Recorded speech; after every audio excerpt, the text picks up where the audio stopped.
So today I wanted to show you how to use a variable ND filter together with your on-camera flash to achieve a very shallow depth of field for your portraits.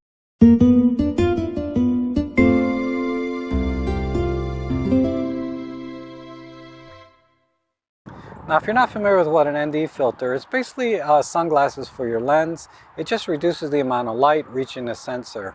And variable ND filters are adjustable just by turning the front ring on the filter, and it thereby reduces or increases the amount reaching the lens. Now I have a link down below to a filter that I recommend, but you need to think about the size that you want to get because they screw on to the front of the lens based on the ring size on your lens.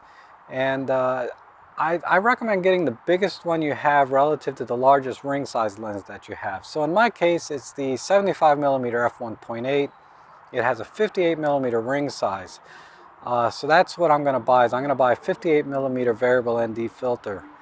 And in addition to that, I also buy a set of step rings so that I can adapt this filter to any other lens that I have. So in today's situation, like I'm using my 45mm f1.8, I'm not able to screw on this 58mm ND filter directly onto it, but via the step rings, I can now adapt this to fit my 45mm. And when I have a whole bunch of step rings, I can adapt this one filter to any lens that I have in my bag. Now the camera I'll be using today is just the EM10 Mark II with the little pop-up flash and the 45mm f1.8. And this is your typical portrait lens. It gives you a very nice shallow depth of field when you can shoot it wide open. But even on a cloudy day like this, I can't shoot it wide open and I'm not going to get that shallow depth of field. So let's just take a quick picture in program mode without the flash and see what that looks like. Alright, so when we look at this picture, it's not too bad. The highlights are a little bit blown out, but let's look at the exposure. We're at 1/320th of a second, f3.2, and we're at ISO 200. So it didn't do a bad job there.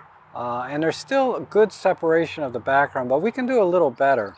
So let's go ahead and turn on the pop-up flash and go into the settings. Now right now it's on auto, the flash mode. I'm going to change this because I want it to fire. So we're going to change this to fill in. So what that does, the difference between auto and fill in is auto will maybe or maybe not fire the flash depending if the camera thinks it has enough light already. But when you turn it on to fill in, the flash is going to fire every single time. But you'll also notice that the shutter speed dropped down to 1/250th of a second and the aperture went up to f5.6. And that's because the maximum sync speed of the on-camera flash is 1/250th of a second. So the camera had no choice but to either lower ISO, which it's already at its base ISO of 200, or raise the aperture. So let's take a picture here and see what we get.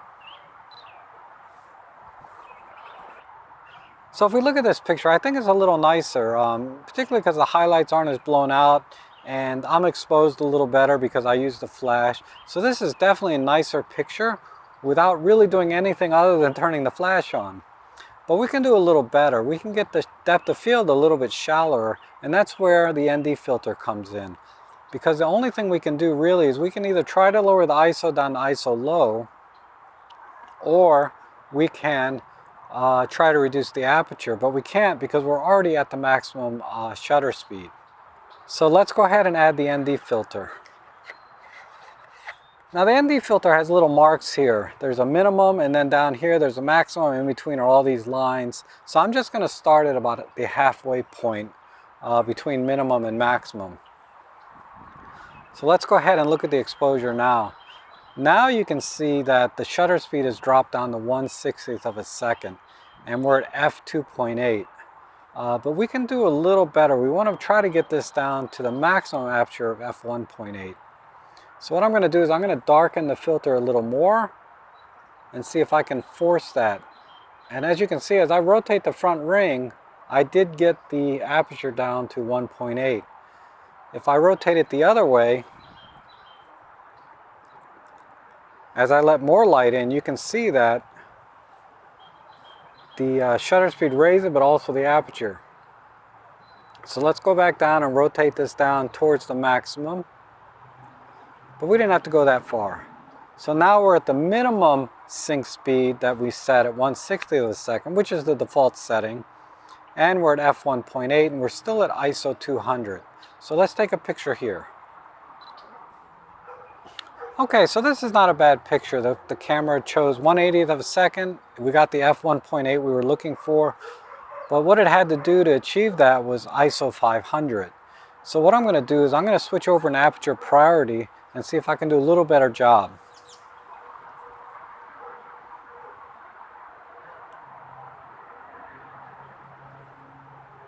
So now that we're in aperture priority, I'm just going to rotate the rear dial until I get the lens wide open at f1.8. And I can see at f1.8, the shutter speed is at 1/160th of a second, which is the minimum sync speed that's set in the camera by default. And even when you're shooting people, I like to shoot as fast the shutter speed as possible to freeze any motion that I can. So all I need to do is let more light into the camera. And I can do that by just rotating the ND filter, and you can see the shutter speed is going up. And I'm going to get right to when I get to 1/250th of a second and stop. If I go too far, you'll see it'll start blinking. And that means that the camera's not going to be able to achieve the proper exposure. In this case, it's going to be too bright. So rotate the ND filter until you get right at 1/250th of a second.